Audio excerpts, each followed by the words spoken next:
অনুরাগের ছোঁয়া নিয়ে সবচেয়ে বড় খবর সামনে আসলো। বর্তমান সময়ের সবচেয়ে জনপ্রিয় এবং সফল ধারাবাহিক অনুরাগের ছোঁয়া। বাংলা সিরিয়াল জগতে অনুরাগের ছোঁয়ার মতো রেকর্ড কোনো ধারাবাহিক করতে পারেনি। কারণ অনুরাগের ছোঁয়া শুরু থেকে এখন পর্যন্ত অল টাইম স্লট লিড। এছাড়াও নন প্রাইম স্লটে থেকেও টানা 40 বারের উপরে বেঙ্গল টপার হয়েছে, যা এর আগে কোনো ধারাবাহিক হতে পারেনি। যদিও মা মিঠাই ধারাবাহিকগুলো অনুরাগের ছোঁয়া থেকেও বেশি বেঙ্গল টপার হয়েছিল, তবে এই ধারাবাহিকগুলো ছিল সুপার প্রাইম রাত 8টা স্লটে। কিন্তু অনুরাগের ছোঁয়া নন প্রাইম স্লট রাত 9:30 স্লটে থেকে এতবার বেঙ্গল টপার এবং স্লট লিডার, যা ইতিহাস তৈরি করেছে। এত জনপ্রিয়তা লাভ করায় এর হিন্দি ডাবিং এসেছিল স্টার প্লাসে।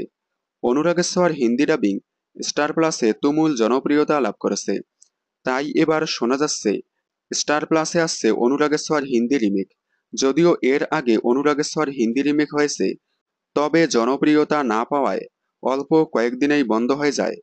এবার শোনা যাচ্ছে স্টার প্লাসে আসছে অনুরাগের ছোঁয়ার হিন্দি রিমেক, যেখানে প্রধান চরিত্রে দেখা যাবে বাংলার স্বস্তিকা ঘোষ অর্থাৎ দীপা এবং দিব্যজ্যোতি দত্ত অর্থাৎ সূর্যকে।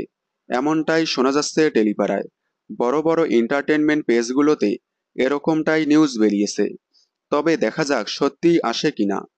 আপনাদের কি মনে হয়, সত্যিই কি স্টার প্লাসে অনুরাগের ছোঁয়ার হিন্দি রিমেক আসবে? কমেন্টে জানাবেন। বিনোদন জগতের সকল আপডেট সবার আগে পেতে চ্যানেলটি সাবস্ক্রাইব করে পাশে থাকা বেল আইকনে ক্লিক করে রাখুন। ধন্যবাদ।